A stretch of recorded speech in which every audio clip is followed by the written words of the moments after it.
Hello everyone. हम पढ़ रहे हैं कक्षा 11 राजस्थान अध्ययन। इस पुस्तक का नाम है आज़ादी के बाद का स्वर्णिम भारत भाग 1। इसकी प्रथम अध्याय औपनिवेशिक भारत सतत शोषण के काल को हमने पूर्ण किया। इसके पश्चात हमने दूसरा अध्याय भारत का स्वतंत्रता आंदोलन।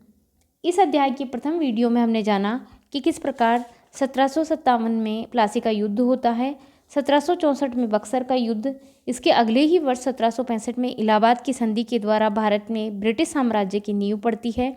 इसके पश्चात लॉर्ड वेलेस्ली की सहायक संधि, कॉर्नवालिस का स्थायी बंदोबस्त, डलहौजी की गोद निषेध पद्धति और 19वीं शताब्दी में लॉर्ड लिटन के काल में हुए शस्त्र अधिनियम और वर्नाकुलर प्रेस एक्ट जैसे ब्रिटिश आर्थिक नीतियों के दुष्परिणाम के कारण भारत में लगातार असंतोष बढ़ता जाता है। इसके फलस्वरूप भारत में राष्ट्रवाद का विकास होना स्वाभाविक था।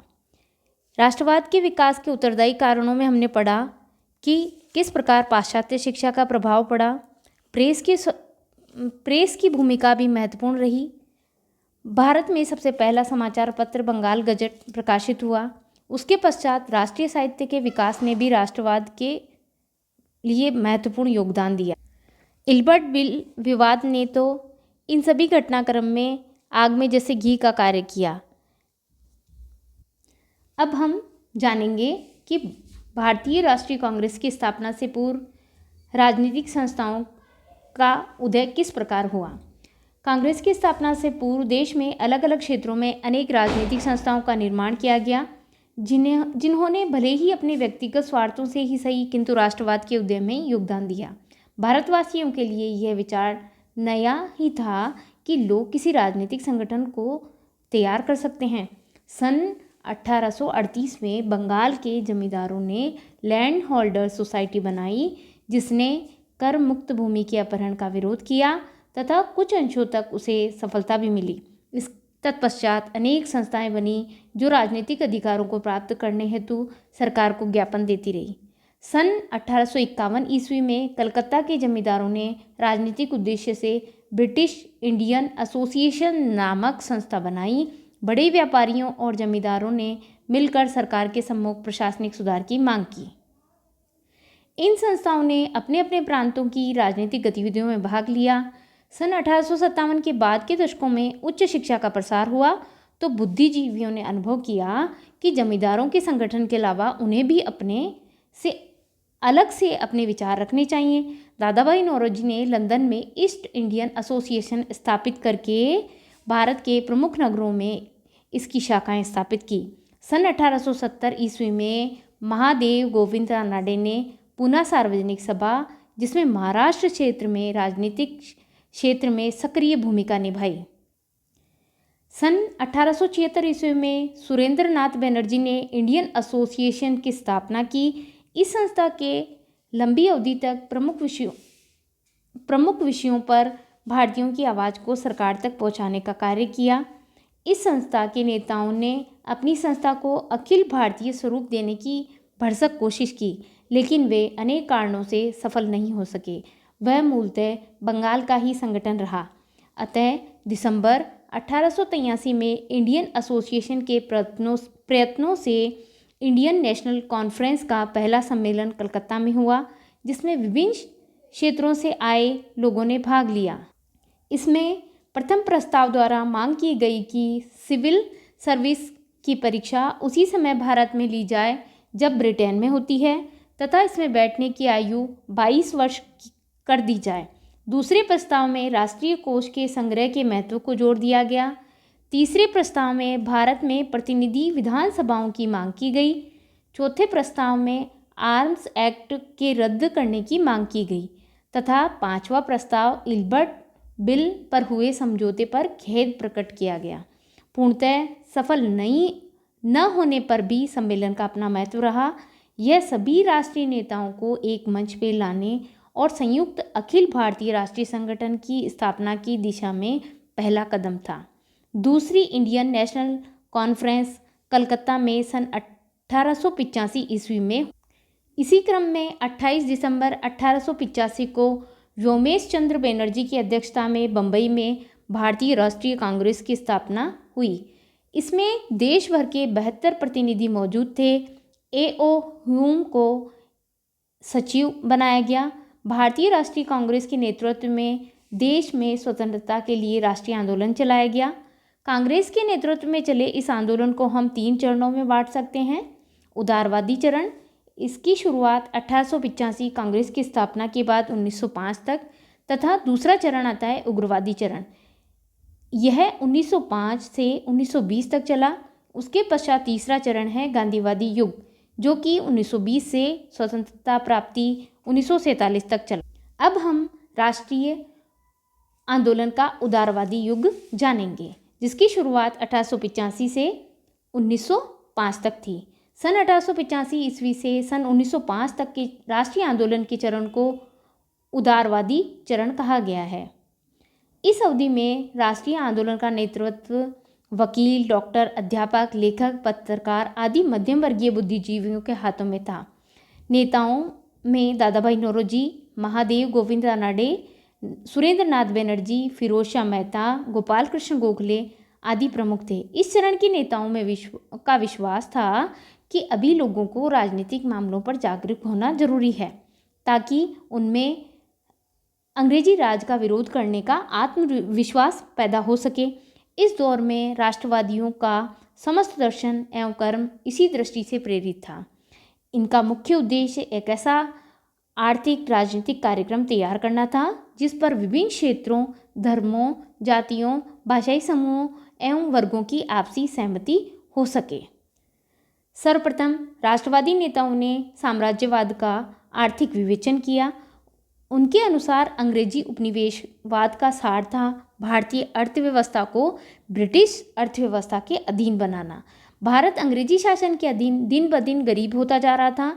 यह गरीबी भारत के आर्थिक पिछड़ेपन का परिणाम थी और यह पिछड़ापन अंग्रेजी शासन का परिणाम था।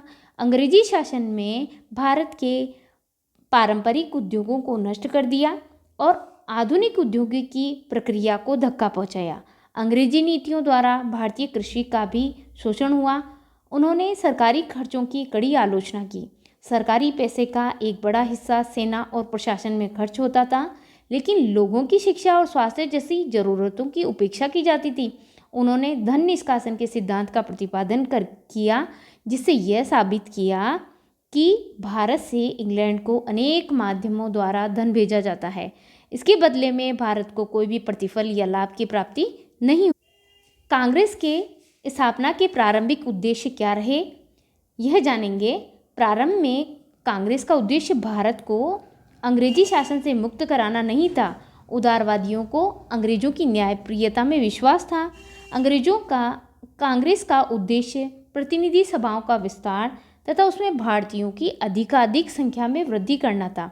साथ ही कांग्रेस ने अपने प्रारंभिक अधिवेशनों में इन परिषदों में के प्रतिनिधि चरित्र को विकसित करने की दृष्टि से निर्वाचित सदस्यों की एक निश्चित संख्या की भी मांग की थी। उदारवादियों ने प्रार्थना पत्रों, स्मरण पत्रों, प्रतिनिधि मंडलों द्वारा ब्रिटिश सरकार से अपनी न्याय युक्त मांगों को मानने का आग्रह किया था। इस युग में कांग्रेस द्वारा कई राजनीतिक मांगें पेश की गई, जो इस प्रकार हैं। विधानमंडलों का विस्तार हो और उनके सदस्य जनता द्वारा निर्वाचित हों तथा भारतीय सदस्यों की संख्या में वृद्धि की जाए। न्याय व्यवस्था में जूरी का प्रयोग हो।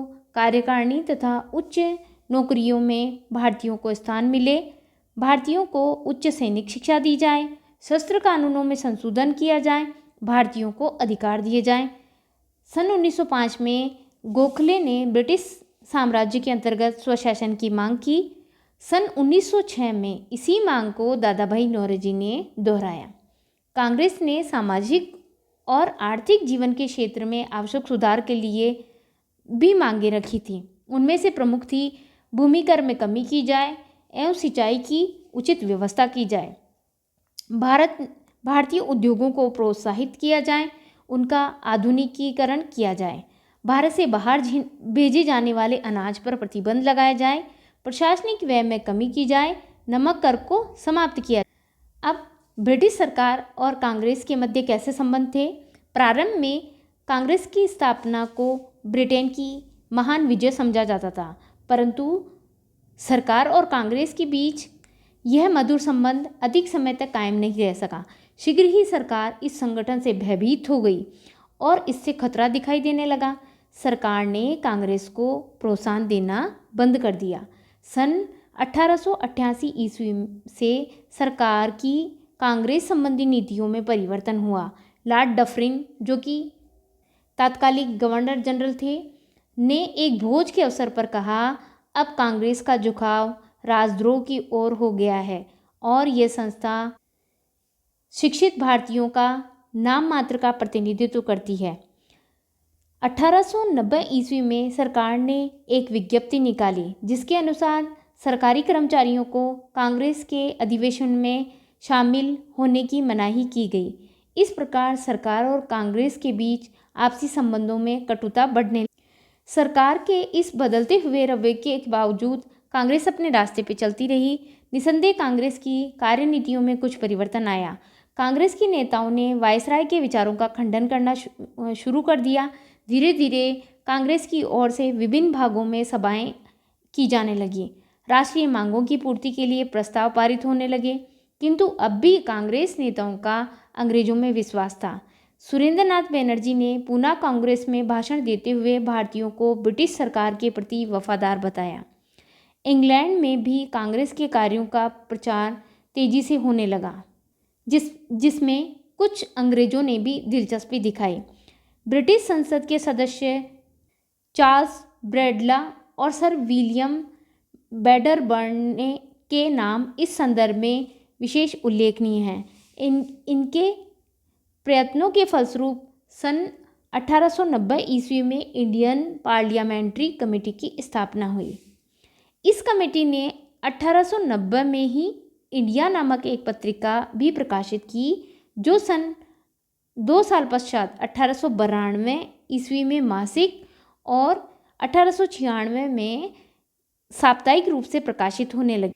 याद रहे, इंडियन पार्लियामेंट्री कमेटी की स्थापना चार्ल्स ब्रैडला, सर विलियम बैडरबर्न के प्रयासों से 1890 में हुई और इसी के द्वारा इंडिया नामक एक पत्रिका का प्रकाशन शुरू हुआ। इन प्रयत्नों के परिणाम स्वरूप 1892 ईस्वी में भारतीय परिषद अधिनियम पास हुआ, जिससे भारतीय विधानमंडल में कुछ सुधार हुए।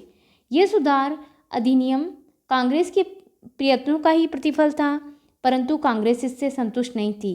यही नहीं, भारतीयों को जो थोड़े बहुत राजनीतिक अधिकार प्राप्त हुए, उन पर भी कुठाराघात होने लगा। अब क्या था? 1898 ईस्वी में एक कानून पारित हुआ जिसके अनुसार अंग्रेजी शासन की आलोचना करना अपराध माना गया। सन 1899 में कलकत्ता नगर निगम के भारतीय सदस्यों की संख्या को घटा दिया गया। सन 1904 ईस्वी में प्रेस की स्वतंत्रता सीमित कर दी गई। बाल गंगाधर तिलक तथा अनेक समाचार पत्रों के संपादकों को कैद कर लिया गया, जिससे राष्ट्रीय नेताओं में अत्यधिक असंतोष पैदा हो गया। सरकार भी कांग्रेस के प्रस्तावों को नकारती रही, जिससे कांग्रेस के कुछ सदस्यों को विश्वास हो गया कि केवल प्रस्ताव पारित कराने के उद्देश्य की सिद्धि नहीं होगी, इसके लिए कुछ ठोस कदम उठाने होंगे। अब हम जानेंगे कि उदारवादियों को किस हद तक सफलता मिली। उदारवादियों के कार्यक्रम में कमियां थीं और उन्हें अपने उद्देश्य में विशेष सफलता नहीं मिली, लेकिन उनके महत्व को नज़रअंदाज नहीं कर सकते। उन्होंने खुलकर सरकार का सामना नहीं किया, क्योंकि वे तात्कालिक परिस्थितियों से परिचित थे। यदि वे उग्र नीति अपनाते तो आरंभ में ही सरकार कठोरता से उनका दमन कर देती। ऐसी परिस्थिति में उन्होंने सेवा भारत के लिए ही कि वह भी न हो पाती। जो सेवा उन्होंने भारत के लिए की वह भी नहीं हो पाती। वे भारतीय राष्ट्रीयता के अग्रदूत थे, इसे अस्वीकार नहीं किया जा सकता। वस्तुतः कांग्रेस के उदारवादी नेताओं के प्रयासों से ही भारत में राष्ट्रीयता की लहर दौड़ी थी। उन्हीं के प्रयासों से औपनिवेशिक स्वशासन तथा प्रशासनिक सुधार की मांगी की जाने लगी थी।